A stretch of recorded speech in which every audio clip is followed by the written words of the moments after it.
आदरणीय बंधुओं, माताओं व मेरी प्यारी बहनों, राधे राधे। आपका हमारे इस YouTube चैनल पर बहुत बहुत स्वागत है। बंधुओं, आज हम इस वीडियो में माघ महात्म का 30वां अध्याय सुनेंगे, जिसे सुनने सुनाने से भगवान श्री हरि की कृपा से कुल का उद्धार होता है, समस्त वैभवों की प्राप्ति होती है, पापों का नाश होता है। वे मनुष्य इस संसार के सुखों को भोगकर अंत में श्री हरि के परम धाम को पाता है। महात्म सुनने के बाद यदि आप हमारे चैनल पर नए हैं तो कृपया हमारे चैनल को सब्सक्राइब करें, बेल आइकन को प्रेस करें ताकि हमारी वीडियो की नोटिफिकेशन सबसे पहले आप तक पहुंचे। वीडियो को शेयर व लाइक भी जरूर करें। बंधुओं, अब तक की कथा में हमने सुना कि गुरु वशिष्ठ जी राजा दलीप को माघ मास का महत्म सुनाते हुए बताते हैं कि वेद निधि के पुत्र अग्निप और गंधर्व कन्याओं ने एक दूसरे को श्राप दिया, जिससे वे पिशाच और पिशाचनी बन गए।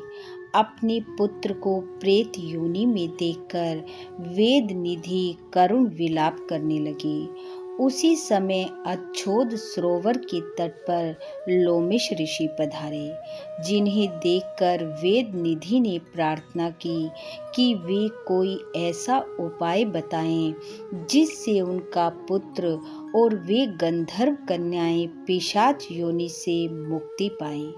तब ब्राह्मण वेद निधि की बात से द्रवित होते हुए लोमेश ऋषि ने उन सबको माघ मास का महत्म बताते हुए कहा कि ये सब मेरे साथ नियम पूर्वक माघ का स्नान करें, जिससे ये अवश्य ही श्राप से मुक्त हो जाएंगे।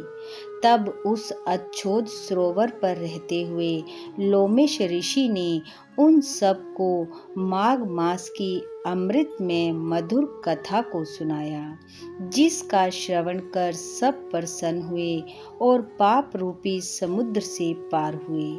तब उन सब को लेकर लोमेश ऋषि प्रयाग तीर्थ पर पहुंचे। बंधुओं, यहाँ तक की कथा हमने अब तक सुनी। आइए अब सुनते हैं आगे की कथा। गुरु वशिष्ठ जी बोले, हे राजा दलीप। तब लोमेश ऋषि उन सब को लेकर प्रयाग क्षेत्र में पहुंचे और कहने लगे, संसार रूपी इस तीर्थ राज प्रयाग को सब श्रद्धा पूर्वक देखो। यहाँ पर 33 कोटि देवता आकर आनंद पूर्वक रहते हैं। यह अक्षय वट है, जिसकी जड़ें पाताल तक हैं, और प्रलय के समय भगवान इसी अक्षय वट प्रयाग का आश्रय लेते हैं। यही शिव की प्रिय भगवती भागीरथी है, जिसकी सिद्ध लोग सेवा करते हैं। यह गंगा स्वर्ग के हेतु पताका है। इसका जल पीकर मनुष्य मुक्त हो जाते हैं। हे मुनि, सभी प्राणी इस नदी को यमुना से मिली हुई पाते हैं। इसका संगम बड़े पुण्य से प्राप्त होता है। इसके स्नान से जन्म मृत्यु रूपी दावा नल से कोई नहीं तपता, बल्कि ज्ञान प्राप्त करके मुक्त हो जाता है। यहाँ पर स्नान करने से सभी प्राणी बिना ज्ञान के भी मुक्ति को प्राप्त होते हैं। इसलिए ब्रह्मा जी ने यहाँ यज्ञ करने की इच्छा की थी। इसी संगम में भगवान विष्णु ने स्त्री प्राप्ति की इच्छा से स्नान करके लक्ष्मी जी को प्राप्त किया था। यहाँ पर त्रिशूलधारी भगवान शिव ने त्रिपुर दैत्यों को मारा था, और प्राचीन काल में उर्वशी स्वर्ग से यहीं पर गिरी थी, तथा स्वर्ग पाने की इच्छा से यहाँ पर ही उसके स्नान करने से नहुष कुल के राजा ययाति ने वंशधर पुत्र प्राप्त किया था। यहाँ पर इंद्र ने प्राचीन काल में धन की इच्छा से स्नान किया था, और माया से कुबेर के सब धन को प्राप्त किया था। प्राचीन काल में नर तथा नारायण ने हजारों वर्षों तक प्रयाग में निराहार रहकर उत्तम धर्म किया था। यहाँ पर ऋषि जगवैश्य ने महादेव जी जैसी शक्ति वाले से विजय पाई थी तथा अणिमा आदि योग के अति दुर्लभ ऐश्वर्य प्राप्त किए थे। इसी क्षेत्र में तपस्या करके श्री भारद्वाज सप्त ऋषियों में सम्मिलित हुए थे। जिन्होंने भी यहाँ स्नान किया सबको स्वर्ग की प्राप्ति हुई। इसलिए हमारे विचार से तुम त्रिवेणी में स्नान करो। इस स्नान से पहले किए हुए तुम्हारे सब पाप नष्ट हो जाएंगे और संपूर्ण वैभवों को प्राप्त करोगे। ऋषि के इस प्रकार के सत्य वचन सुनकर सब ही त्रिवेणी में स्नान करने लग गए और उसी स्नान करने से सबकी पिशाचता नष्ट हो गई। शाप से विमुक्त होकर उन्होंने अपना शरीर धारण कर लिया। तब वेद निधि ने अपनी संतान को देखकर प्रसन्नचित्त होकर लोमेश जी को संतुष्ट किया और कहा कि ये सब आपके अनुग्रह से ही श्राप से विमुक्त हुए हैं।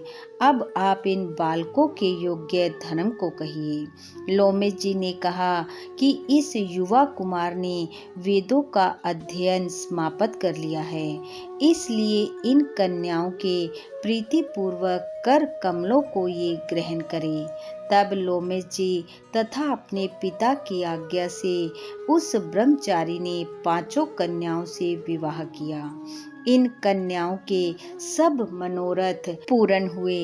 इतनी कथा सुनाकर वशिष्ठ जी बोले, हे राजन, जिसके घर में लिखा हुआ यह माघ महत्तम पढ़ा सुना व पूजा जाता है, वहाँ नारायण ही पूजे जाते हैं।